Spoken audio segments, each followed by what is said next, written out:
This podcast is based on Dr. Naureen Sohail's observations, personal experiences, thoughts, and learning while navigating her own life as a Canadian Muslim. This is Dr. Naureen Sohail, and you are listening to Illuminate. Today we are going to talk about why we need divinity in our lives. God is a powerful being, all-knowing and merciful, yet some people have difficulty believing in God. For me, believing in God liberates me. It liberates me from the day-to-day stressors that I have no power over. It liberates me from the bad decisions I made. Because in all honesty, I had limited understanding and limited knowledge, and based on the information I had, I made the decision. I didn't mess up on purpose. Similarly, if I didn't do my job right, I know that in all honesty, it was because God gave me limited capabilities. So in the end, the only sins I'm accountable for are the ones that I do out of spite or consciously. Anything that I may have done in oblivion or messed up due to my limited abilities have a chance of getting forgiven by that merciful God. All sins committed deliberately or in oblivion can be forgiven by Allah Ta'ala. As Allah says in the Holy Quran, وَلِلَّهِ مُلْكُ السَّمَاوَاتِ وَالْأَرْضِ يَغْفِرُ لِمَنْ يَشَاءُ وَيُعَذِّبُ مَنْ يَشَاءُ وَكَانَ اللَّهُ غَفُورٌ رَحِيمًا. And to Allah belongs the kingdom of the heavens and earth. He forgives whom He pleases and punishes whom He pleases. And Allah is most forgiving, merciful.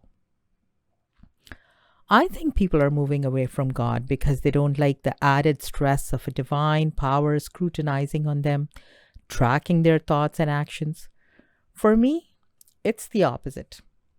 I say, Allah Mia, I didn't have the knowledge, so I messed up.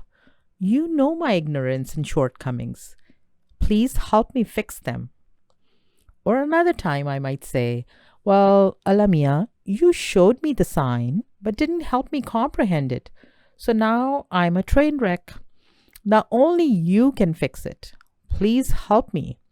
And in all reality, He fixes it with His divine power. He helps with His army of angels. Let me give you another example. The other day, I was given an opportunity to speak at the mosque on creating a live connection with God. I was a scatterbrain as always, running around, doing my daily chores, making ends meet, only pondering over the topic in bits and pieces. The day of the presentation was coming closer and closer. I said to God, you are not giving me the time to research the topic, so you better teach me the points yourself. The next day, I poked God again and said, Allah Mia, are you going to help me out or what? There is nothing new in my brain. My audience already knows what I will be telling them, so what's the point? Now only one day is left to my talk. I said to Him, so you really want to waste all these nice people's time who have come in your name?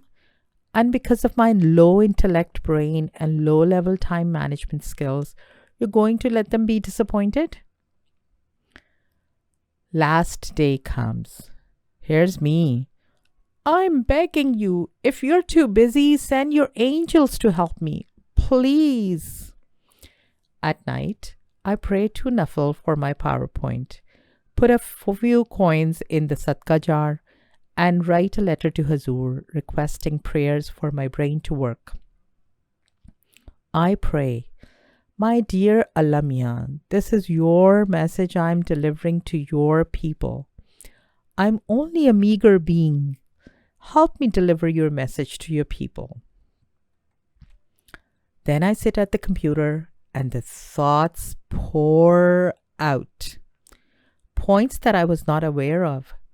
Knowledge that I did not know existed, bright ideas that I was not consciously aware of, words, sentences, paragraphs, the whole flood of narrative is spilled on the screen, reorganizes itself, and connects the hearts of my listeners when I present. I'm astounded. I know this was not me. It was divine power behind me. I was just a puppet. Literally, I'm the soundbar speaker relaying Allah Ta'ala's message. At the end of the event, when a sister comes and says, Naureen Baji, you did an amazing job, I truthfully reply, it is all Allah Ta'ala. She smiles. I know she doesn't get it. And well, neither do I.